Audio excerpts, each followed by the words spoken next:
There's nothing quite like the terrible feeling of disappointment, isn't there?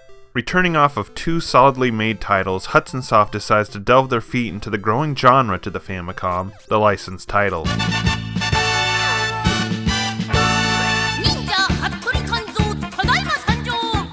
Ninja Hattori-Kun was a manga written between 1964 and 1968, and according to Wikipedia is about a ninja boy, his little ninja brother, and dog befriending a kid and then joining his family. Because why not?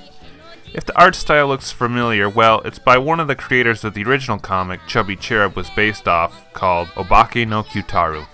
Fujiko Fujo was a duo of comic artists consisting of Hiroshi Fujimoto and Moto Ibiko. The two created several manga series over the course of their lives, but what's interesting, however, is they only worked on 2 series together. The rest were their own series, but since they liked the pen name so much, Fujimoto went under the name Fujiko F. Fujo, and Obiko went under Fujiko Fujo A. Hattori-Kun was one of Obiko's projects. From what I see, Ninja Hattori-Kun wasn't super popular at the time of its writing, but seemed to have got more popular in the 80s with an anime series running between 1981 and 1987, eventually continuing its success with its current series starting in 2013 and still running to this day. No, Hattori never got an anime series during its heyday, but what it did get was a live-action series. All I can say is, nightmare fuel, man. But we need to cover something even scarier, the Famicom game by Hudson. After playing Ninja Hattori-Kun, I can see similarities to Hudson's last original title for the Famicom, Challenger. The main similarity being Hudson Soft has no clue how to make a platformer.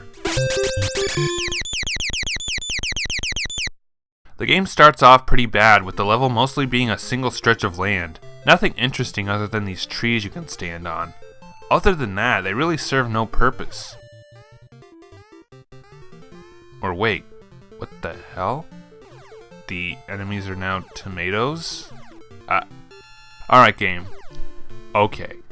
While the game looks simple, once you get into it, the real challenge begins. For example, these ninjas in the beginning. You think you can toss a bunch of shurikens at them as you move along, but then they start jumping, throwing off your rhythm. Then you'll come across this elevated area where cloud riding ninjas are there, ready to drain your life.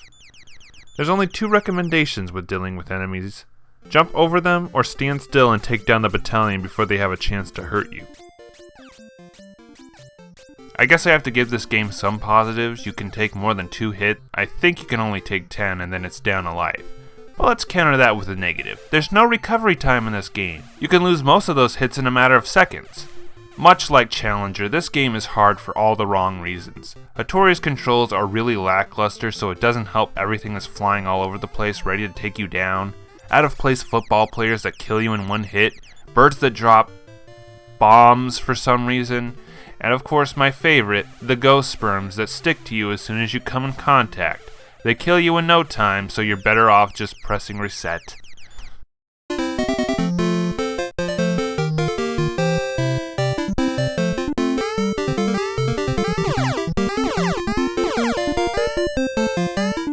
At the end of the level, Hattori's father Jinzo will come out and throw a ton of, socks, burritos, condoms, whatever it is, and you can catch it for some bonus points. But he also throws dumbbells at you for whatever reason, stunning you a bit. Why would you do that? This is a bonus area. This should be for reward, not work. And what an obscure character to have here. Jinzo is not part of the main cast of the comic, and I wouldn't be surprised if Hudson created him for this game alone. I can't find any proof he existed in the comic or the anime series. In fact, nothing about this game really speaks to the source material. Ninja Hattori-Kun was about a ninja having slice-of-life adventures in urban Japan, not in the middle of some field fighting other ninjas. Supposedly Hattori's little brother and dog appear during certain power-ups, which I'll get to later, but other than that, no other main character from the comic appears in this game. Also, Ninja Hattori-Kun is not a fantasy. I don't know why everything has to be riding on a cloud in this game and expelling lightning. Unless I'm completely wrong and there was a movie or episode or an issue of the comic that has Hattori fighting midget ninjas on clouds. If that's the case, to all the Ninja Hattori-Kun fans watching, I apologize.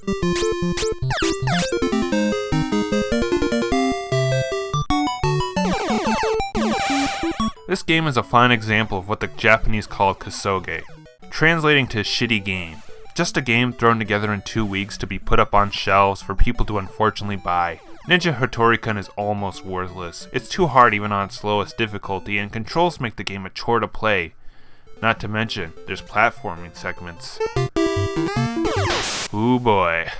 Even in the power-up department, Hudson screwed up. To get a power-up, you must kill the football player.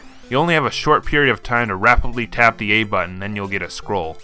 As you collect these, the bar will fill up, giving you things like speed, jumping ability, etc. Unfortunately, there isn't an endless supply of football players throughout the level, and when you die or move on to the next level, they're all gone!